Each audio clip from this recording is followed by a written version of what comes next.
Olá alunos, sejam bem-vindos a mais um vídeo aqui do canal.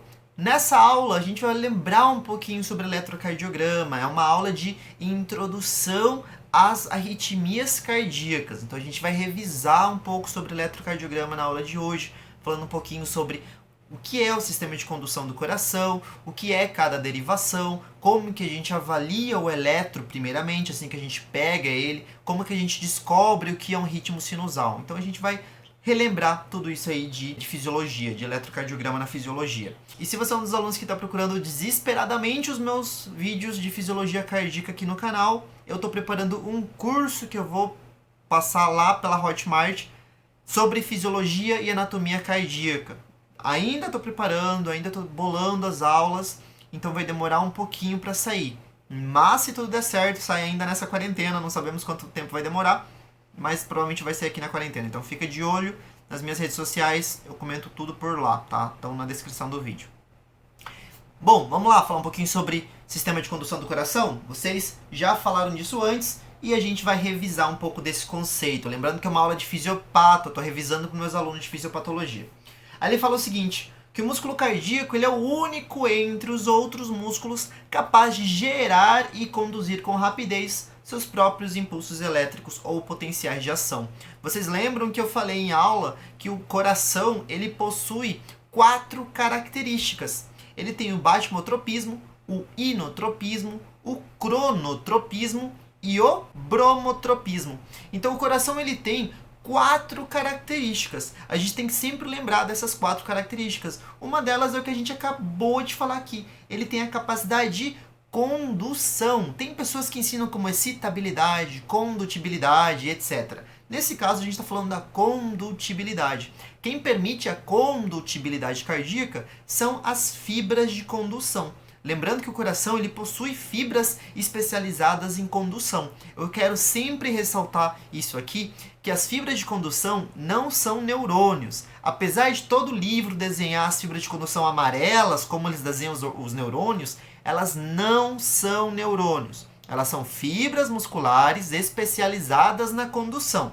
Tem que tomar cuidado com isso aí, porque eu já vi isso em prova de complementação, em prova de transferência e por aí vai. Então tem que ter cuidado com esse termo das fibras especializadas. Elas são fibras musculares cardíacas especializadas em condução. Esses potenciais excitam as fibras musculares em todo o miocárdio. A gente já sabe disso, né? A gente sabe que os potenciais eles acabam disseminando por todo o miocárdio para poder contrair o músculo.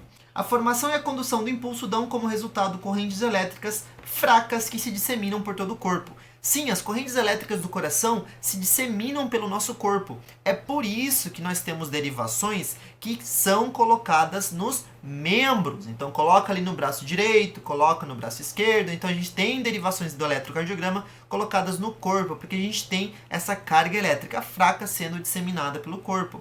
O sangue chega aos tecidos condutores do nosso coração graças à irrigação das coronárias. Nós sabemos que as coronárias, elas irrigam todo o coração e elas recebem o sangue logo no momento da diástole. O coração, durante a sístole, contrai seus ventrículos, ejeta o sangue, quando a gente fala de ventrículo esquerdo, em direção à aorta, e durante a diástole, a aorta manda esse sangue para dentro das coronárias que vão irrigar todo o músculo, sejam eles atriais, sejam músculos ventriculares, assim como as fibras de condução, que estão desde o átrio até o ventrículo. As coronariopatias, que são as doenças das artérias coronárias, que interrompem o fluxo. Por exemplo, a gente vai ter uma placa de ateroma sendo formada dentro de uma artéria coronária. E lembrando vocês, uma placa de ateroma é uma placa de gordura que vai se depositando debaixo do endotélio dos vasos coronários, das artérias coronárias, né? Então elas, por exemplo, podem interromper o fluxo, tá? Então as coronariopatias que interrompem o fluxo sanguíneo através dos vasos que irrigam o sistema de condução podem causar alterações graves e às vezes fatais do ritmo cardíaco. A gente fala fatal porque o infarto agudo do miocárdio é um exemplo de coronariopatia que pode ser letal e alterar totalmente o ritmo cardíaco e levar à morte. Essa é uma imagem espetacular, pessoal. Ela é maravilhosa. Nessa imagem, a gente consegue ver todo o sistema de condução cardíaca. Todo o sistema de condução. Então a gente tem os números ali para a gente ir avaliando, né? Então a gente tem esses números aqui e cada uma das estruturas. Vamos lembrar cada uma delas? Olha só, esse número 1zinho aqui, ele representa o principal, o início da nossa via de condução, que seria o nó sinusal, também conhecido como nódo sinusal e, nos lugares de língua espanhola, como nódulo sinusal, ou nódo atrial também, né? Esse nódo sinusal, só para lembrar vocês, o nódo sinusal, ele se localiza na parede posterior do átrio direito, próximo à desembocadura da veia cava superior, aproximadamente 2 centímetros da desembocadura da veia cava superior. Esse nosso nódo, ele é conhecido como marca-passo fisiológico do coração. É ele quem vai gerar o impulso nervoso para que toda essa carga elétrica se dissemine pelo coração e permita o bombeio cardíaco normal. Esse nosso nódo, ele tem a capacidade de automaticidade, ou seja, ele gera cargas elétricas de forma autônoma, sem precisar de ninguém excitando ele. Por isso ele tem essa capacidade de automaticidade, ok? Depois nós temos alguns números aqui que seriam 2, o 3, o 4 e o 5. Entre o nódo sinusal e o próximo nódo que nós vamos falar lá na frente, que é um que fica entre átrios e ventrículos, nós temos 3 vias de condução. São chamadas de vias internodulares ou internodais, ou também de feixes internodais. Eu quero que vocês entendam que toda vez que a gente lê via, trato, feixe, significa que ele tem um início e ele vai ter no final conexões. Então ele se conecta com alguma coisa no início e ele se conecta com alguma coisa no final. Esses são nossos tratos, vias, feixes, ok? Porque elas se conectam. Porque a gente vai falar também aqui que existem fascículos. E os fascículos normalmente não se conectam no final. Eles têm uma origem, mas eles terminam com suas prolongações livres. Essa é uma diferença. Então, aqui nós temos o número 3, 4 e 5. São os nossos tratos internodais, vias internodais ou feixes internodais. Eles têm nome. Eles têm nome e sobrenome. Vamos falar primeiro o nome e depois vamos falar dos sobrenomes dele, que são um pouquinho menos frequentes de serem utilizados, mas eles têm. Então a gente vai chamar esse número 3 aqui de via internodal anterior, esse número 4 de via internodal medial e esse número 5 de via internodal posterior, porque ele se localiza na cara anterior do átrio direito, na cara medial do átrio direito e esse aqui na cara posterior do átrio direito, certo? Então por isso que eles recebem esse nome. Ah, professor, e o átrio esquerdo, como que fica? Nós temos esse fascículo que se origina da nossa via internodal anterior e esse fascículo percorre todo o átrio esquerdo, por isso que ele consegue se despolarizar, ele consegue gerar carga elétrica também e contrair depois. Esse fascículo é conhecido como fascículo de Beckmann ou fascículo anterior de Beckmann. Por quê? Porque ele se origina da via internodal anterior, que era a nossa número 3. Então, fascículo de Beckmann ou fascículo anterior de Beckmann. Repara que o nome é fascículo porque ele não tem conexão no final, ó. Ele não se conecta a ninguém. Aqui no número 6 nós temos outro nódo, que é o nosso nódo aurículo ventricular. Ele recebe esse nome exatamente pela sua localização. Ele se localiza entre as câmeras auriculares e câmeras ventriculares do coração. Esse nódo, ele vai receber as informações que percorreram todas as vias internodais e se originaram no nosso nódo sinusal, e ele vai mandar essas informações adiante para a parte ventricular. Ele manda o potencial para esta pequena região conhecida como haz de His ou feixe de His. Esse feixe de His, esse haz de His, é o nosso número 7, então. Ele vai bifurcar em 2 ramas. As ramas podem ser chamadas de rama direita, que seria o nosso número 8, e rama esquerda, que seria o nosso número 9. Ó, professor, posso chamar de rama direita do feixe de His? Pode. Rama esquerda do feixe de His. Esse é o nome mais completo. Mas também você vai encontrar em alguns lugares chamando de rama interventricular direita, rama interventricular esquerda. Também pode ser chamada desse jeito. Nessa imagem, a gente consegue visualizar 2 fascículos que vão se originar da nossa rama esquerda do feixe de His. Ó. Essa aqui não era a rama esquerda do feixe de His? Perfeito. Então, ó, ela vai bifurcar formando fascículos, que são esses aqui, e ela vai bifurcar formando esse outro fascículo solitário, sozinho, que vai seguir o seu caminho. Esses fascículos que se originam aqui, nós vamos chamar de fascículo anterior esquerdo, certo? Fascículo anterior esquerdo, porque ele pega a parte anterior do ventrículo. E esse fascículo solitário que começa a descer, a gente vai chamar de fascículo posterior esquerdo, porque ele continua na parte posterior interventricular e vai descendo até chegar no ápice cardíaco, na ponta do coração. Lembra que o coração ele tem a sua ponta ali direcionada à parte esquerda do tórax, e quando essas ramas de condução chegam até o ápice do coração, até a ponta dele, elas vão se dividir cada uma em sua posição. Uma para a direita, como a gente vê aqui, e outra para a esquerda.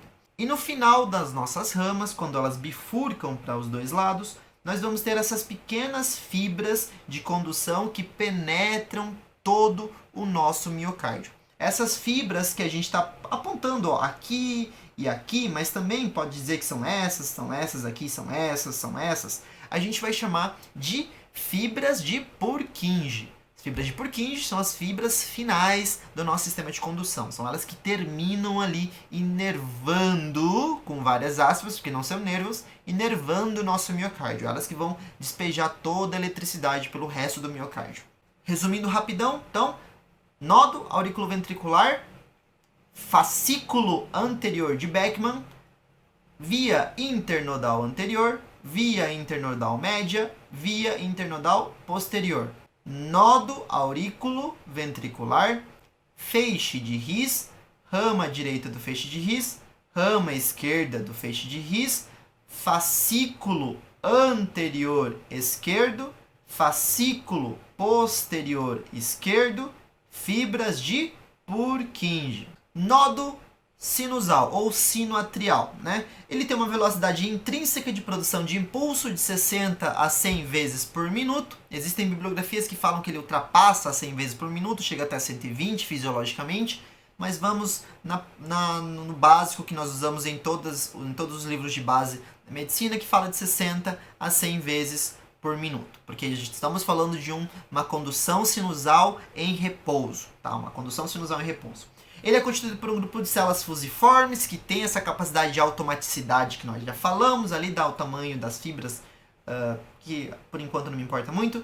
A sua irrigação sanguínea é pela artéria circunflexa das coronárias. Lembra que as coronárias têm a artéria direita, esquerda e circunflexa, né? Então ele é pela artéria circunflexa da coronária. E como nós já falamos, a localização do nosso nódo na parede posterior do nosso átrio direito, aproximadamente 2 centímetros da desembocadura da veia cava superior. Funciona como marca-passo do coração, já falei isso aí para vocês também. Aqui nós temos uma imagem do eletrocardiograma, mas nós vamos falar disso mais para frente, então eu não vou focar muito aqui. É só para vocês verem mesmo que ele gera a despolarização. Essa despolarização chega até o nódo atrioventricular e dessa região do nódo atrioventricular ele vai viajar pela região interventricular, né, pelo tabique interventricular, e aqui no ápice cardíaco a gente vai bifurcar e formar as fibras de Purkinje que vão inervar todo o miocárdio ventricular.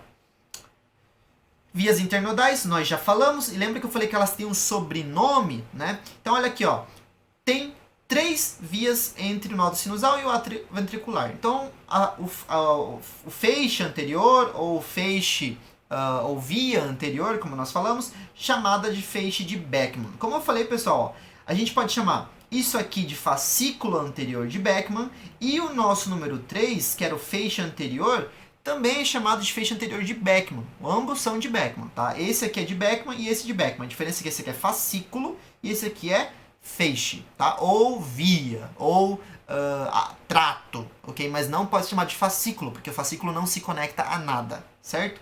Depois o intermédio, que seria esse aqui, ou medial, como eu falei para vocês. Ele é um intermédio de Weckenbeck, tá? Então ele é o nosso intermédio de Weckenbeck. Depois nós temos o feixe posterior de Thorel, que seria este. Então este é o nosso feixe posterior de Thorel, certo? Nosso número 3, 4 e 5. Seria 3, 4 e o 5. E como eu falei, também existe o fascículo de Beckmann, que é esse aqui. O nosso número 2 está aqui, ó, fascículo de Beckmann. Ele faz a condução interauricular. Interauricular, entre as aurículas. Da aurícula direita para a aurícula esquerda, tá? São os números que nós já tínhamos falado antes. E aqui tá a mesma coisa, tá? Então, deem uma olhada ali. Nódo AV conecta os dois sistemas de condução, os estímulos entre as aurículas e os ventrículos, né? Nós já falamos disso. Ele é uma estrutura em forma de ovo, né? Uma estrutura ovoide, compacta, de aproximadamente 1 milímetro por 3 por 5.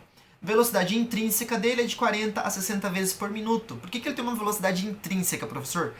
Às vezes nós temos patologias que geram a falha total do nódo sinusal. Pode ser porque o paciente teve algum tipo de complicação nas coronárias, onde a irrigação ao nódo sinusal foi cortada, né? A circunflexa ali não consegue mais irrigar o nódo sinusal. Isso pode acontecer por um infarto agudo do miocárdio que acabou pegando a cara posterior do átrio direito. Se aconteceu isso, o nosso paciente vai começar a ter outros tipos de fibras de condução. As vias internodais podem funcionar como segundo marca-passo do coração, elas podem funcionar, elas podem gerar automaticidade. Às vezes, elas não conseguem manter essa automaticidade e o nódo atrioventricular começa a se tornar o nosso novo marca-passo. No entanto, ele não tem uma capacidade tão maravilhosa como o nódo sinusal. Ele não consegue gerar impulsos de 60 a 100. Os impulsos dele são numa frequência menor, de 40 a 60. E abaixo de 60 por minuto, nós sabemos que o paciente se encontra em uma bradicardia, né? Ele não tem uma boa frequência cardíaca. Localização desse nosso nódo por baixo do endocárdio da aurícula direita e pela frente da desembocadura do seio coronário. Irrigação sanguínea ele provém da artéria coronária direita. Então, se a circunflexa foi afetada e nosso nódo sinusal não consegue mais receber irrigação, a artéria direita continua trabalhando. E, professor, o que acontece se a artéria direita que tiver uma obstrução e infartar e o nódo atrioventricular parar de funcionar? Aí a gente tem um bloqueio atrioventricular, pessoal. O bloqueio atrioventricular é quando o impulso gerado no nódo não consegue viajar até o ventrículo. Quando o nódo atrioventricular para de funcionar, nós não conseguimos mandar o impulso que está saindo do nódo sinusal em direção às fibras de Purkinje lá no final. Então a gente está bloqueando esse caminho porque essas células aqui morreram, né? Se essas células aqui morreram, não tem como o impulso daqui passar por elas e viajar por todo o seu caminho. Nós temos um bloqueio atrioventricular, ok? Feixe de His se divide em duas ramas, direita e esquerda, eu já falei, né? O tronco principal da rama esquerda se divide em dois segmentos, os fascículos posteriores e os anteriores esquerdos, que eu já mostrei para vocês também. Ele recorre o septo interventricular, né? Então, esse aqui é o septo ou tabique interventricular.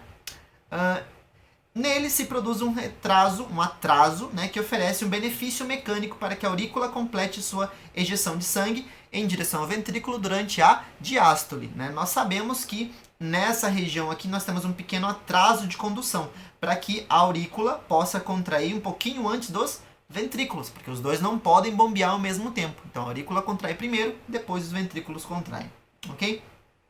Irrigação sanguínea desse nosso As de His, rama das artérias coronárias descendentes anterior e posterior. Então, ramas, ele já pega a rama descendente anterior e posterior.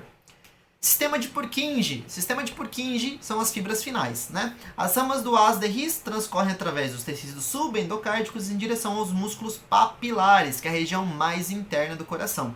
E formam logo as fibras de Purkinje, que se voltam a ramificar, né? Elas voltam a se ramificar e vão até as paredes externas dos ventrículos. Então ela volta a se ramificar e vai para fora novamente.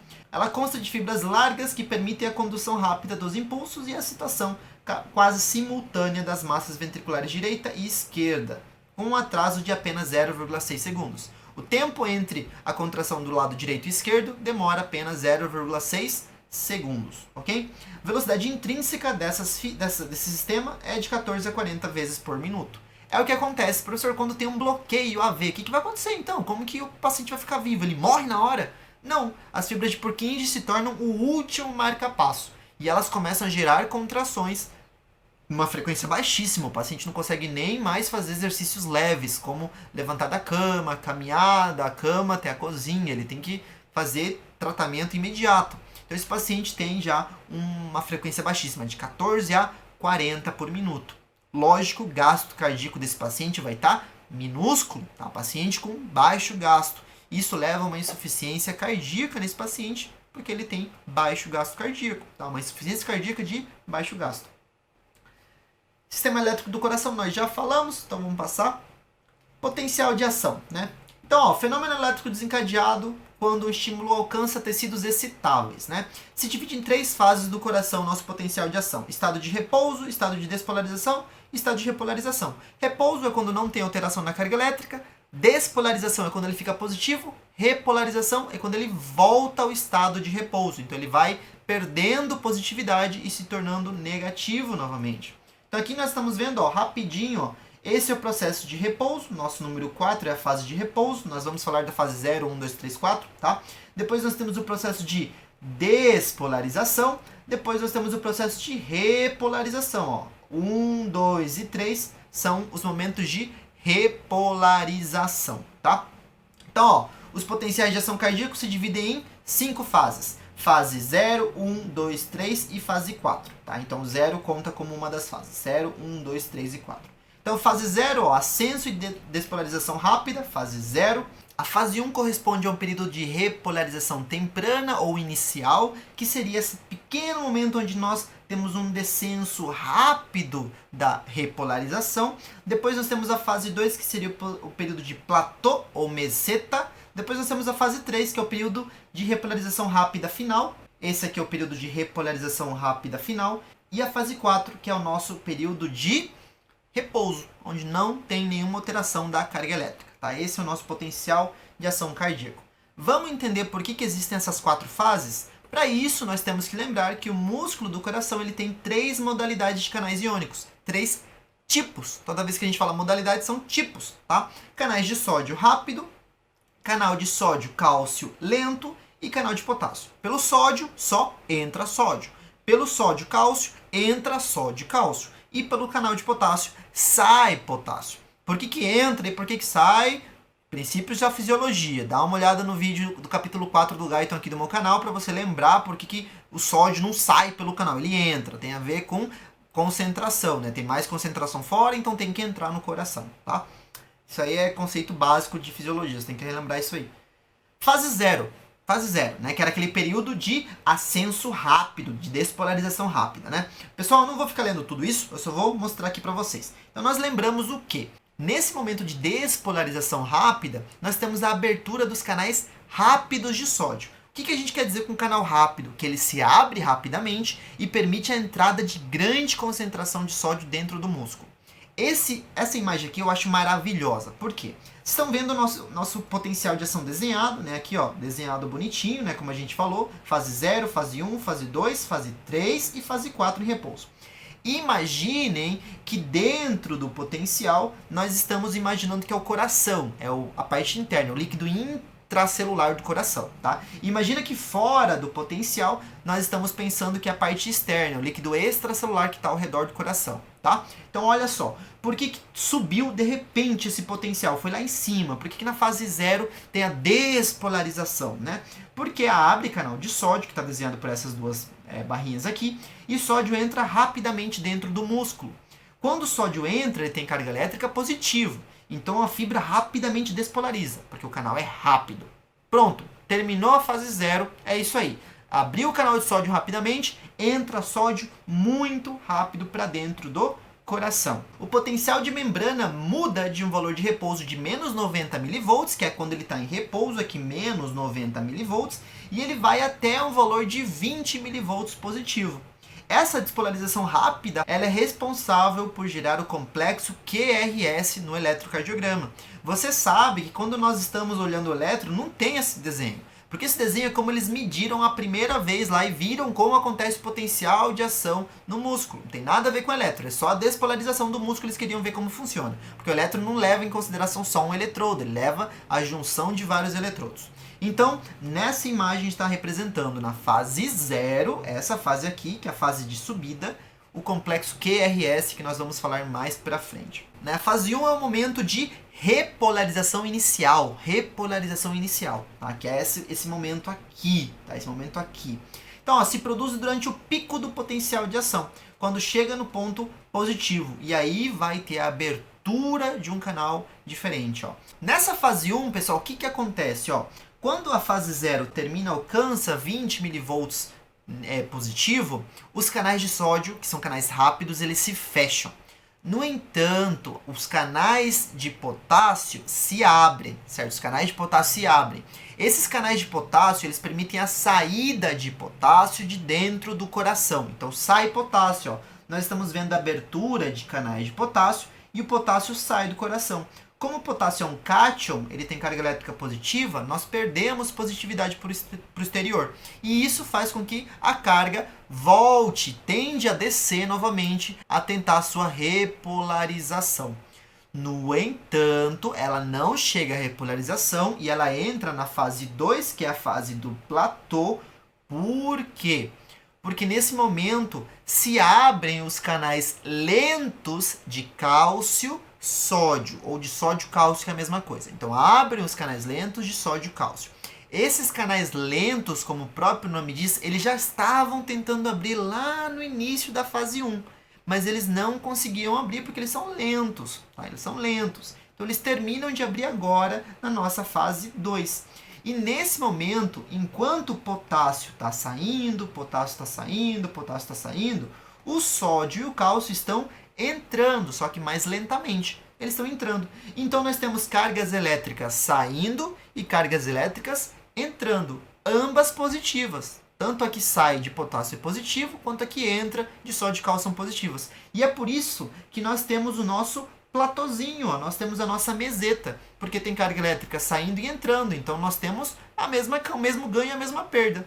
Se mantém um platô elétrico, tá? Ele fica em meseta, em platô. Depois que isso acontece, né, bem no finalzinho da nossa fase 2, os canais de sódio e cálcio, eles se fecham novamente. Então os canais de sódio e cálcio se fecham. Quando isso acontece, os canais de potássio permanecem abertos e eles permitem a saída de potássio, que é o período da fase 3. Então, ó, no final da fase 2, os canais lentos de sódio e cálcio se fecham e o único que permanece aberto é o canal de potássio. Esse canal de potássio continua mandando potássio para fora, que já é nossa fase 3, perdendo toda a carga elétrica positiva de dentro do miocárdio para fora, para o líquido extracelular. E aí a nossa fibra muscular termina a sua repolarização e volta a entrar no estado de repouso, que seria a nossa fase 4, que não tem nenhum canal aberto. Não tem canal de sódio, não tem canal de sódio-cálcio e não tem canal de potássio. Aqui nesse momento da fase 4, eu quero deixar bem explicado para vocês. Existe uma bomba trabalhando, que é a bomba de sódio e potássio. Vocês têm que lembrar disso aí. A bomba de sódio e potássio, pessoal, ela regula a concentração. Ela não tem função nenhuma em gerar despolarização, gerar repolarização, não. Ela apenas regula a concentração. Ora, nós não vimos que desde o início sódio estava entrando aqui também? Então, nós vimos aqui que potássio começou a sair e potássio saiu. Em nenhum momento o sódio que entrou saiu de novo e o potássio que saiu entrou de novo. Em nenhum momento aconteceu isso. Agora, na fase 4, ativa a bomba de sódio e potássio. Todo o sódio que tinha entrado vai ser jogado para fora, como eu sempre falo aqui no canal. Lembra, sódio sai na bomba, SS, sódio sai na bomba. O sódio sai porque ele antes tinha entrado e o potássio entra porque ele tinha saído. Então a nossa bomba só regula isso aí. Ela pega o sódio, joga para fora, o potássio para dentro. Pronto, regulou. Depois nós estamos prontos para entrar novamente na fase 1, que seria a fase de despolarização e tudo começa novamente. Ali fala o seguinte, ó, as catecolaminas, adrenalina e noradrenalina, aumentam a frequência cardíaca pelo incremento da pendente de velocidade de despolarização durante a fase 4. Então a nossa adrenalina e noradrenalina, o que ela vai fazer? Ela vai permitir que a abertura de canal de sódio seja mais rápida. Então se ela permite que a abertura seja mais rápida, vai ter um período de fase 4 menor, um período mais curto, e isso aumentaria a frequência cardíaca, ok? A acetilcolina, por sua vez, ela tem função parasimpática, tá? Secretada durante a estimulação do nervo vago sobre o coração, ela diminui a frequência cardíaca mediante a redução da pendente da fase 4, ou seja, ela faz com que os canais de sódio que despolarizam se abram mais lentamente, né? Demorem para abrir. Isso vai fazer com que a fase 4 seja mais longa, a fase de repouso seja mais longa. Se é mais longa, a frequência cardíaca do paciente vai ser menor, porque vai ter menos contrações, ok? Depois do potencial de ação, há um período refratário absoluto. Período refratário é o período onde o coração não consegue bombear. O período absoluto é quando não importa o estímulo que a gente gere sobre o coração, não vai acontecer uma nova despolarização. Esse é o absoluto, tá? O período absoluto ele compreende as fases 0, 1, 2 e parte do período 3. Então ele entra aqui, ó. Período absoluto é fase 0, fase 1, fase 2 e partezinha da fase 3, tá? Então período absoluto é tudo que a gente está vendo aqui. Período absoluto. Certo? Daqui, onde eu estou mostrando com o meu mouse, é o nosso período absoluto, tá? Período refratário absoluto, ok? E depois nós temos também o período refratário relativo, durante o qual se necessita de um estímulo muito intenso para a gente poder gerar um novo potencial de ação. Olha só, pessoal, nós podemos ter uma onda elétrica da seguinte forma. Fase 4, fase 0, fase 1, fase 2, entrou na fase 3... desceu um pouquinho da fase 3 e aí o que acontece? Uma nova despolarização, porque aí já entrou no período refratário relativo, onde uma onda forte, um estímulo forte pode gerar um novo potencial. Como que vai acontecer então, professor? Ele vai subir, ó, daqui ele sobe novamente, faz a fase 1, né?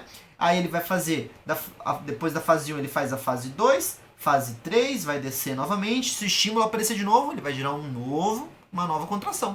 Então isso seria o nosso período refratário. Quando a gente tem o período refratário absoluto, nem o estímulo forte consegue gerar um novo potencial. Não tem como daqui gerar uma nova onda e fazer uma subidinha de novo. Não existe isso.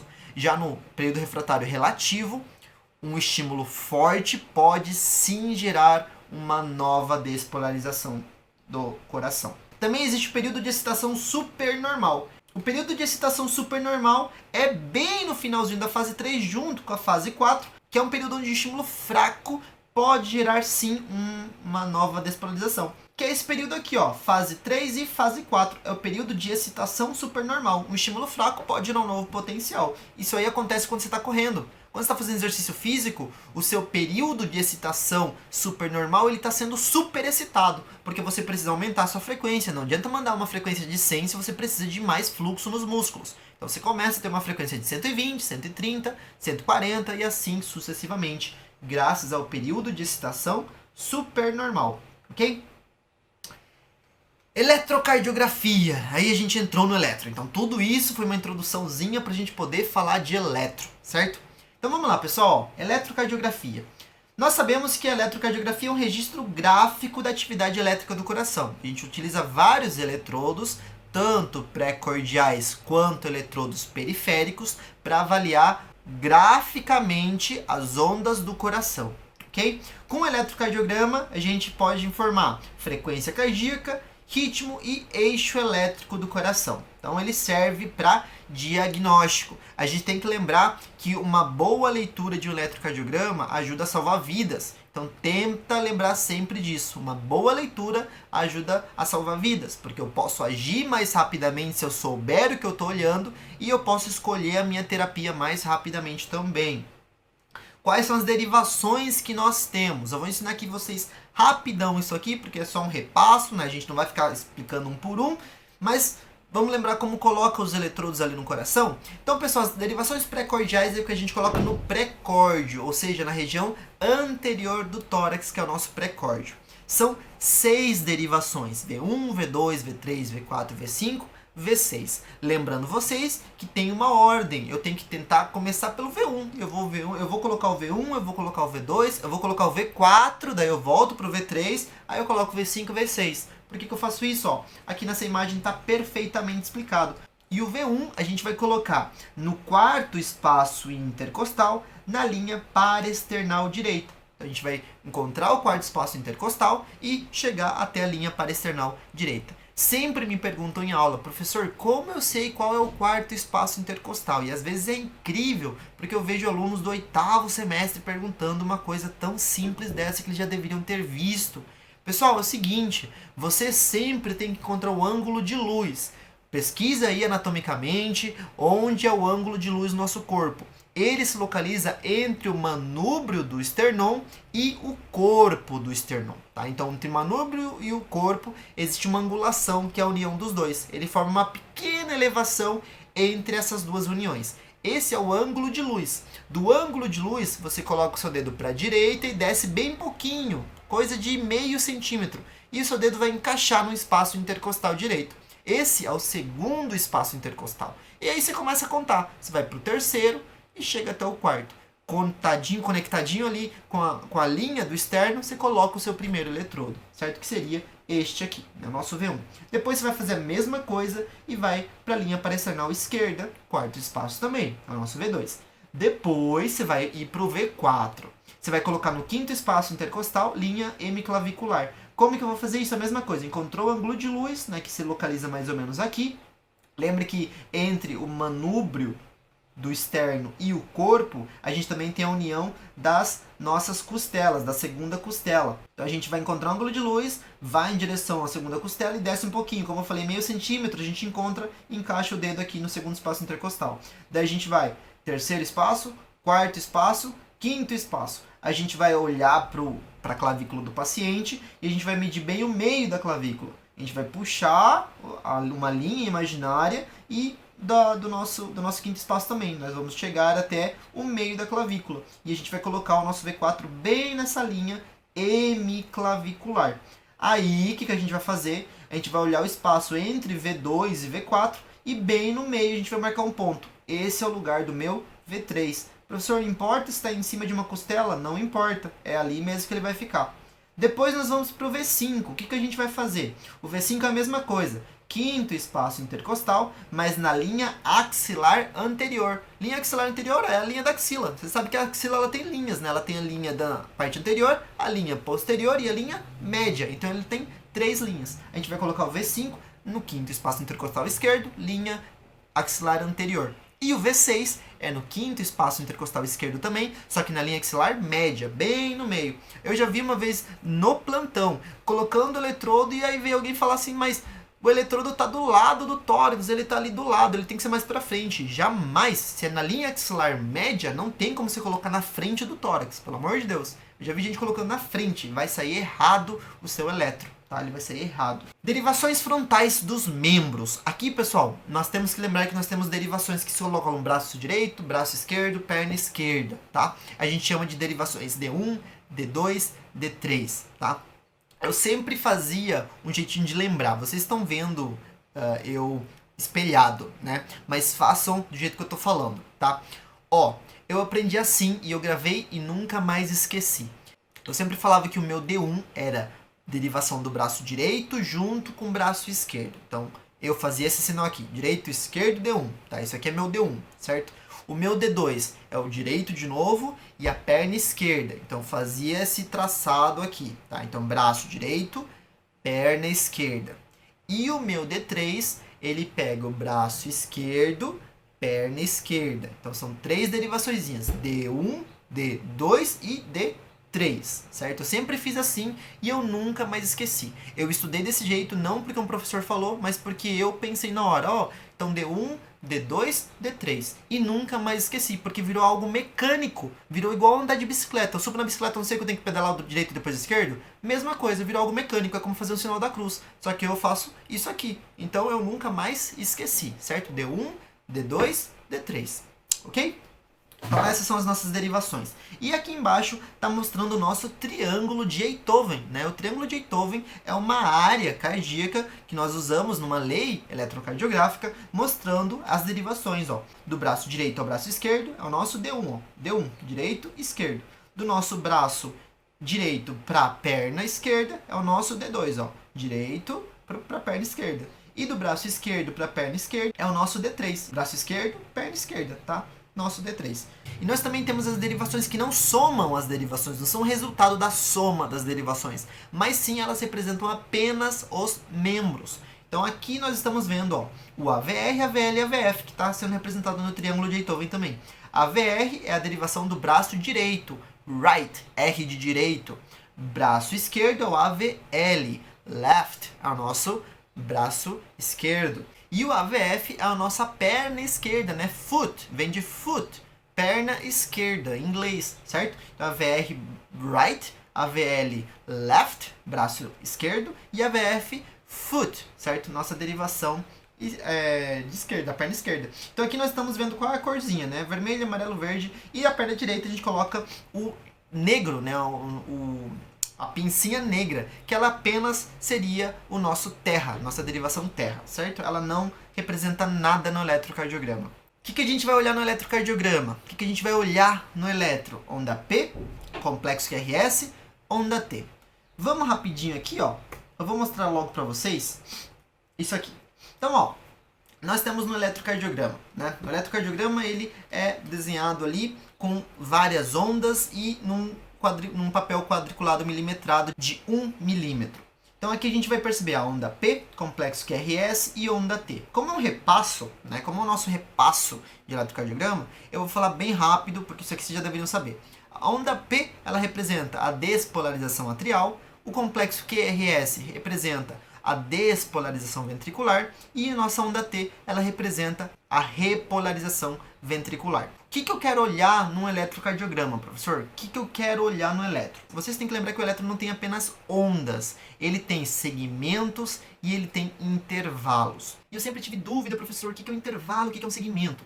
É o seguinte, intervalo contém uma onda, o segmento não contém onda. Como assim? Por exemplo, se eu estou falando do segmento ST, eu estou falando do final do complexo QRS até o início da onda T.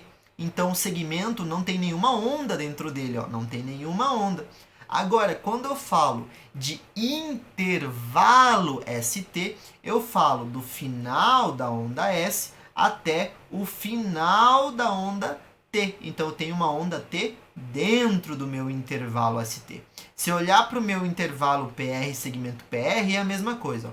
O meu segmento PR, ele tá do final da onda P até o início do complexo QRS. Esse é o meu segmento PR, ó. Ele não contém onda nenhuma dentro dele, ó. Aqui não tem nenhuma onda. Agora o meu intervalo PR, ele tem onda dentro dele. O intervalo PR ele vai do início da onda P até o começo do complexo QRS. Então ele pega uma onda, que seria a onda P. Então nós já percebemos a diferença de intervalo para segmento. Intervalo contém ondas, segmento não contém ondas, ok? Existe também o intervalo QT. Nós vemos nessa imagem, o intervalo QT é o quê? É o intervalo que inicia no complexo QRS, bem no início do complexo QRS, e vai até o final da onda T. Então ele pega o complexo QRS, que são 3 ondas, e a nossa onda T. Vamos lembrar um pouquinho do que representa cada um desses quadradinhos aqui? Voltando nesse slide, olha só, o eixo longitudinal, que é o que a gente vê da esquerda para a direita, ele mede o tempo.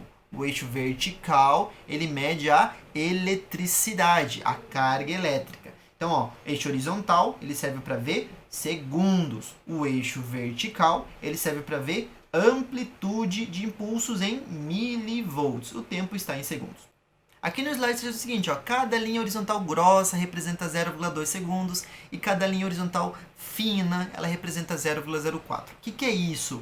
Pessoal, nessa imagem a gente percebe o seguinte, ó, os quadradinhos que a gente estava vendo aqui, nessa imagem aqui, a gente percebe bem pequenininho nessa imagem. Então você coloca ali o vídeo grande, tela cheia para você ver. Então aqui, ó, tem quadradinhos bem pequenininhos. Eles estão feitos de linhas finas. Então, da esquerda para a direita, cada quadradinho tem 0,04 segundos. Por isso que a gente falou de linha fina, ó, ela representa 0,04 segundos. E a linha grossa, ou seja, daqui até aqui, o quadrado grande, quando a gente fala de esquerda para direita, né, horizontal, nós falamos que ele representa 0,2 segundos. É lógico, porque 0,04 vezes 5, porque tem 5 quadradinhos pequenos dentro de um quadrado grande, tá? Então, 0,04 vezes 5 dá 0,2. É a mesma coisa fazer 4 vezes 5, 20, né? Então, ele vai dar 0,2, ok? Então, é por isso que a gente deu esses tempos. Cada quadradinho pequeno equivale a 0,04 segundos. E o eixo vertical, né, na vertical, cada linha grossa representa 0,5 milivolts. Porque cada um dos quadradinhos equivale a 0,1 milivolt. Então, esse é 0,1 milivolts, esse é 0,1, 0,1, 0,1, 0,1 e 0,1. Somando 5, a gente vai ter 0,5 milivolts, ok? Então, essa é a nossa carga, tá? 0,04 e 0,1 milivolts. Quando você olha o seu elétron, a primeira coisa que você tem que saber é de quem é o eletro. Parece uma coisa bem simples, mas não. Quando você olha o eletro, você tem que saber a característica do paciente que você está avaliando. É um jovem, é um idoso, é um atleta, é uma pessoa obesa? De quem é esse eletro? É de uma criança? O eletro de uma criança é totalmente diferente de um adulto de 60 anos. São eletros diferentes. Então tem que saber identificar de quem é o eletro. Às vezes você pega, no hospital acontece, bagunça na urgência, de repente coloca uma ficha de um eletro ali, o resultado de um eletro na ficha de outro paciente. Tem que olhar de quem que é o eletro para não dar erro no diagnóstico. Perfeito. Identifiquei uma paciente, já sei de quem é esse eletro. Agora a primeira coisa que eu vou fazer é olhar o ritmo do meu paciente. Eu quero saber se ele está num ritmo sinusal normal. Okay? Ritmo sinusal normal. Como que eu olho isso, professor? É o seguinte, pessoal. A onda P, ela normalmente sempre precede o complexo QRS. Como a gente está vendo aqui.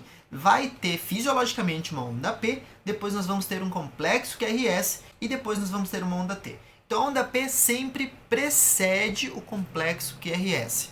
Entendam que quando nós temos a onda P, eu tenho que avaliar o formato da onda P. A onda P normalmente ela é simétrica. O que significa isso? Simetria se refere a isso aqui, ó. Ao mesmo tempo que ela demora para subir, ela demora para descer. Essa é a nossa simetria. Ah, professor, mas lógico que sim. Ah, mas espertão, a onda T não é simétrica. Apesar de vários livros desenharem a onda T como uma onda simétrica, ela não é. Olhem a diferença da onda P para a onda T. A onda T não tem simetria e a onda P tem simetria. Então elas são diferentes, ok? E outra coisa que eu tenho que falar para vocês, o nosso complexo QRS. Pessoal, o nosso complexo QRS, ele normalmente tem que ser um complexo QRS estreito. Esse é o nosso complexo QRS normal, um complexo estreito. O que significa ser complexo estreito, professor?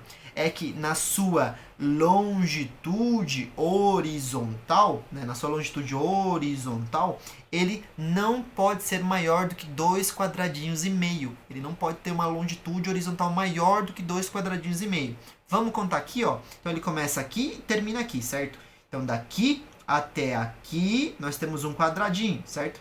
Daqui até aqui, mais ou menos, nós temos outro quadradinho. Então já deram 2 quadradinhos. Isso aqui não dá nem meio quadradinho, né? Isso aqui é bem menos do que meio quadradinho. Então, é menor do que 2,5 quadradinhos? É um complexo QRS estreito? Tá normal? Tá. Um complexo QRS estreito normal. Perfeito. Então, nossa onda P, ela é simétrica? Ela tá precedida de um complexo QRS? Está. O QRS é estreito, menor do que 2,5 quadradinhos? Ele é estreito. A onda T veio depois do nosso complexo QRS? Veio. Ela é assimétrica? Ela é assimétrica. Perfeito. Vimos ali algumas características do eletrocardiograma já. Uma das coisas fundamentais é você focar na sua onda de base. Pessoal, a onda de base é muito importante. O que é a onda de base? Reparem, a onda de base, ela sempre segue a mesma altura. Essa é a nossa onda de base do eletrocardiograma, ok?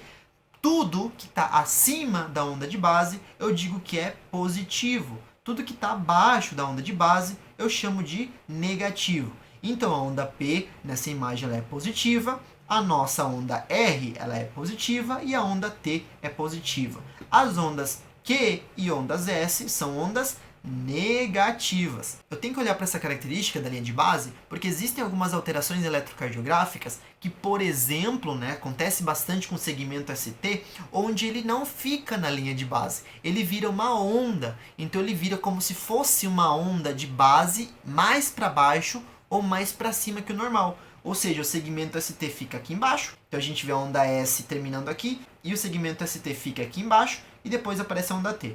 Ou o R está descendo e de repente o ST já aparece aqui, certo? Então a gente percebe que ele está acima ou abaixo da onda de base. Isso aí é um supradesnivelamento ou infradesnivelamento do segmento ST. Ele não está na mesma altura da linha de base, certo? Esse é o nosso infra ou supradesnivelamento. Então, lembra disso. Tudo que está acima da linha de base é positivo, tudo que está abaixo da linha de base é negativo. Existem alguns elétrons que aparecem duas ondas dentro do complexo QRS positivo. Aparece uma onda aqui positiva e outra onda positiva do lado. Não importa se é um Q, deveria ser um Q, né, positivo aqui, e depois aparece outro positivo. A gente não vai chamar de Q positivo e R positivo. A gente chama de duas ondas R. Tem R, R, duas ondas R positivas seguidas. Sempre que tiver uma onda positiva no meu complexo QRS, eu chamo de onda R. R positivo, certo? Sempre lembra disso. Tem duas ondas positivas no meu complexo QRS, são duas ondas R positivas, ok? Ah, não tem onda Q. Beleza, não tem onda Q. Não tem onda S. Beleza, não tem onda S, mas tem duas ondas R positivas. Eu continuo chamando de complexo QRS, professor? Continua chamando de complexo QRS. Não importa se não tem o Q e não tem o S. Continua chamado de complexo QRS, ok? Então, nossas ondas positivas do complexo são ondas R. Características ali que nós já falamos até agora do elétron. Onda P simétrica, precedida de um complexo QRS. Aparece o complexo QRS que tem que ser estreito, menor que 2,5 quadradinhos. Ao nosso segmento ST tem que sempre acompanhar a linha de base. E a nossa onda T é uma onda assimétrica. Tudo que está acima da linha de base é uma onda positiva, tudo que está abaixo da linha de base é uma onda negativa. Perfeito, chegaram até onde eu queria. O que mais que eu vou olhar no eletrocardiograma? Vamos aprender a identificar um ritmo sinusal? É a primeira fase do seu diagnóstico, é saber se o paciente está num ritmo sinusal. É muito fácil. Quando a gente fala ritmo sinusal é porque o nó do sinusal gera esse ritmo, tá? É muito fácil de fazer isso. A gente vai fazer o seguinte, pessoal, vamos voltar para esse eletro. Nesse eletro a gente vai encontrar um ritmo sinusal. Como? Eu tenho que olhar 3 derivaçõezinhas. São apenas 3 derivações. Nós vamos olhar o D1, o D2 e o AVF. São 3 derivações que nós temos que olhar. D1, D2 e AVF. O que a gente tem que encontrar nessas derivações aqui, professor? Primeira coisa, olha para a onda P. Primeira coisa, onda P. A onda P no D1, D2 e AVF, ela tem que ser uma onda positiva e sempre preceder um complexo QRS, tá? Então vamos lá. D1, minha derivação D1. Cadê a onda P? Tá aqui. Onda P tá aqui, ó. Consigo ver uma onda P aqui, consigo ver uma outra onda P aqui, consigo ver uma outra onda P aqui. Ela está antes do complexo QRS? Tá. Tanto essa, como essa está antes do complexo QRS. Perfeito. D2, onda P aqui, onda P aqui, onda P aqui. São positivas? São. Elas estão antes do complexo QRS e são positivas. E o meu AVF? Cadê a onda P? Tá aqui a minha onda P, tá aqui a minha onda P, tá aqui a minha onda P. São positivas? São todas ondas positivas. Então a gente pode dizer sim que isso é um ritmo sinusal. Pronto, ritmo sinusal, porque tem onda P gerando esse ritmo. Perfeito. Professor, pode olhar alguma outra coisa para ter uma certeza de que é um ritmo sinusal?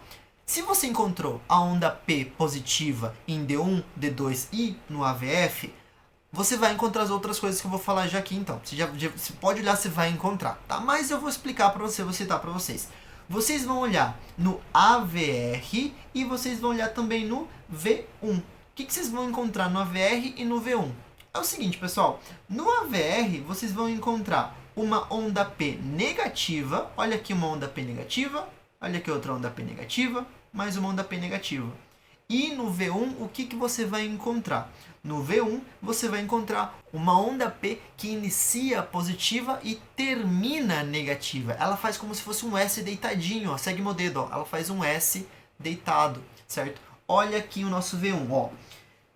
Tem que prestar bem atenção porque está bem pequenininho, ó. Nossa onda P aqui. Ela inicia positiva, olha, ela tem uma pequena elevação, daí ela desce, faz uma negatividade e volta para a onda de base. Aqui de novo, ó, nossa onda P ela faz uma pequena elevaçãozinha, desce e volta para a linha de base.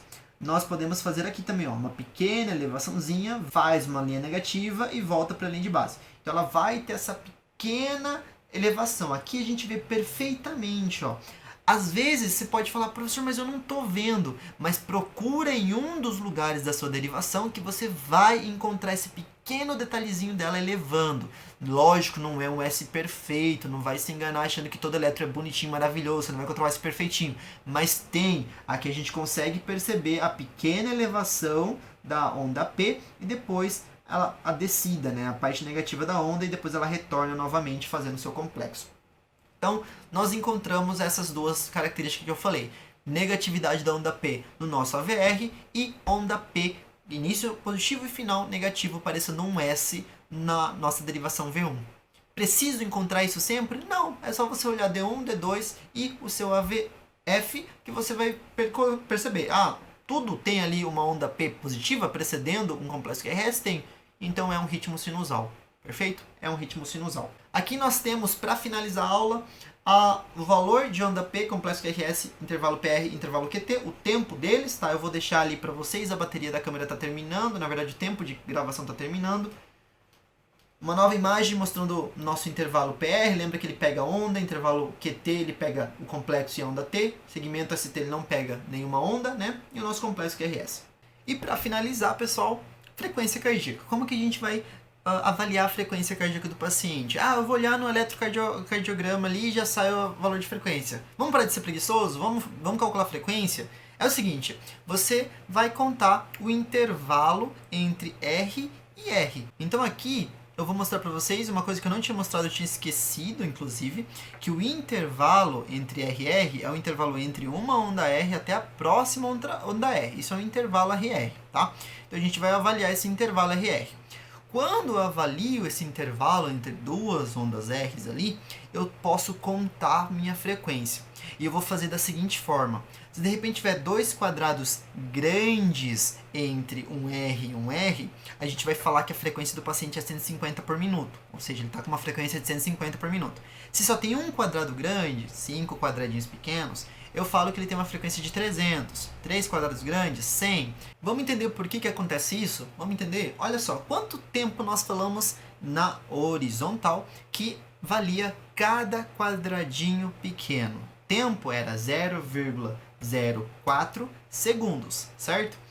Vamos pelo quadrado grande que está falando aqui, ó. Frequência, um quadrado grande entre R e R, a gente falou que é a frequência de 300 por minuto, certo? Num quadrado grande tem quantos quadradinhos na nossa horizontal? Tem 5. Então a gente vai fazer 0,04 vezes 5 quadradinhos. Vai dar um valor de 0,2. Nós tínhamos falado anteriormente também aqui no slide que um quadrado grande equivalia a 0,2 segundos. Lembra? Falou linha grossa na horizontal vale 0,2. É o nosso quadradão, tá? Então 0,2. Perfeito. E o que a gente vai fazer agora? É muito simples, ó. A gente vai pegar 60. Por que 60, professor? 60 segundos. A gente não quer frequência cardíaca? Então, 60 segundos. 60 dividido pelo valor que tinha dado anteriormente. 0,2. E 60 dividido por 0,2 dá 300. É por isso que a frequência cardíaca do meu paciente deu 300. Vamos ver o quadradão grande se funciona? Vamos ver se vai funcionar sempre esse cálculo mesmo? Vamos. 0,04 segundos, que é o valor de cada quadradinho, vezes 2 quadrados grandes. Quantos quadradinhos existem no quadrado grande? Existem 10, né? Porque a gente falou que são 2 quadradões, então 5 mais 5. Então 10. O valor vai dar 0,4. Então 60 dividido por 0,4 e vai dar 150. É a minha frequência cardíaca. E assim sucessivamente, até os quadrados grandes nós estamos falando aqui embaixo. Mas isso é para número redondo, né? Vamos dizer que eu contei os quadradinhos ali do meu paciente, né? Deu 2 quadrados grandes e 2 quadradinhos pequenos, né? Pode acontecer, a gente contou certinho, deu 2 e depois 2 quadradinhos pequenos. Como que eu vou contar isso aí? Então, 0,04 vezes 2 quadrados grandes dá 10, mais 2 pequenininhos dá 12, vezes 12.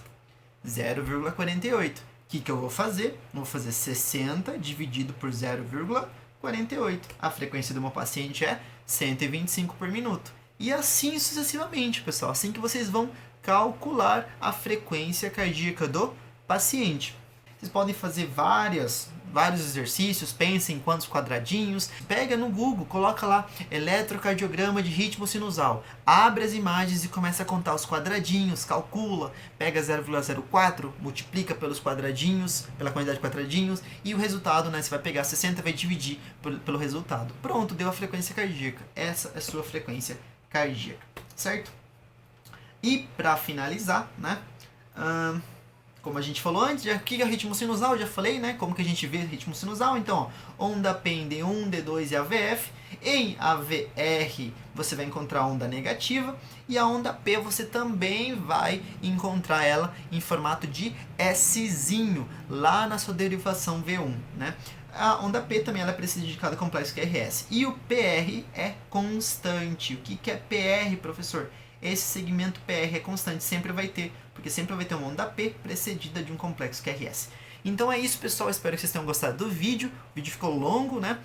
Se você gostou, deixe os comentários aí embaixo, muito interessante você deixar seu like aqui embaixo, né? Tô vendo meus alunos assistindo minhas aulas e não deixando o like também. E é isso, pessoal. Eu vou ficando por aqui. Dúvidas no comentário embaixo. Tchau, tchau. Fui. Eu vou almoçar. Tô com fome.